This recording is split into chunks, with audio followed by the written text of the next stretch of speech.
Maycee, so quiet. It is. Well, first of all, congratulations on the victory. I'm curious, how did the fight play out in there compared to, the game plan that you and your team had put together for Katlyn? I mean, my plan was to go down and finish her in the first round. So obviously, the fight played out a little bit differently than I had in my mind. But I went out there to fight and to win and to finish. And she's a vet. So I went out there and proved that I also am someone who is in the division and pushed past that gate. And I want my rematch.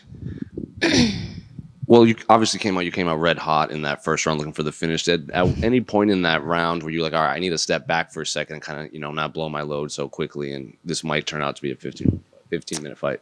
No, I mean, I was prepared to go all 3 rounds, whether I needed to or not. And I'm going to give it everything I got no matter what. So I definitely wanted to go out there and get the finish in the first round. And I know that I'm ready to continue to push no matter what. The commentary used phrases like, you were bullying her in there, especially against the fence. Good. Kind of holding her. So I guess, do you like that description of your fighting style? And was there anything in there kind of difficult with Katlyn in there? Because even though you were holding her, she was still trying to be as active as she could. I do love that they thought I was bullying her because that's exactly what I wanted to do. I think the only thing that she's a vet, right? So she was prepared in a lot of positions. I didn't feel like she was as strong as me, but she definitely had the length, and she had obviously that skill. So it's like a lot of things that I was wanting to do, she was ready for, and so I had to be like, okay, we have this step, then this step, then this step, So, but at the end of the day, I wanted to go out there, bully, and dominate, and that's exactly what I did. She obviously made a lot of headlines from her media day, kind of going over what she's been through over the last 12 months since her last fight. I'm curious, did you get to speak with her after? Because, that was a pretty emotional media day. I don't know if you were able to see it from Wednesday. I mean, to be honest, I haven't paid any attention to her media. I typically don't pay attention to anything other than going out there and imposing my own will on other people. So after the fight, the only thing we talked about was, now we can train together. Is what she said to me. So I was like, oh, yeah, absolutely. I actually haven't gotten to go watch, so I'll have to go watch.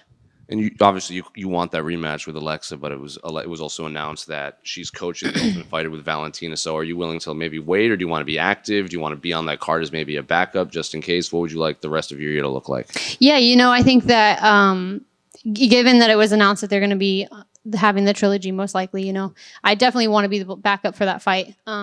I want my rematch, and I think I'm the perfect person for it. There's a lot of other girls in the division that have, some skill, but they're boring fighters.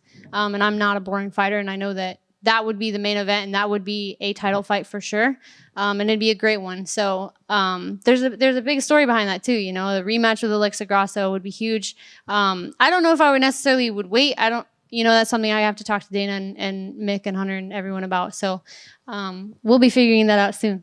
Well, last one for me. Regardless of whether it is Alexa or maybe the winner of Aaron and Manon, are you expecting at least a main event in your next fight? Because the commentary after said, from this point on, it's number one contender fights and main events for you moving forward. Yeah, absolutely. I think that I deserve a main event spot. I'm 14-2 now. I'm 25 years old, and I'm an exciting fighter. So I feel like I've worked my butt off to get to here. And I wanted to finish this fight, but it was an exciting fight, and I went out there and I proved that I belong here in that top spot and in that main event spot. So I don't know why we gave Manon and Aaron, 2 boring fighters, the main event spot, because I don't know if anyone really cares about that.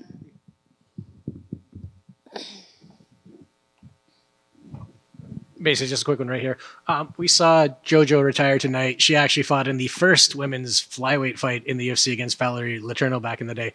Just wondering if she's someone that you would watch coming up, and if you had anything to say about that. She is. I've watched her. Obviously being someone who has come up in the sport and also in the flyweight division.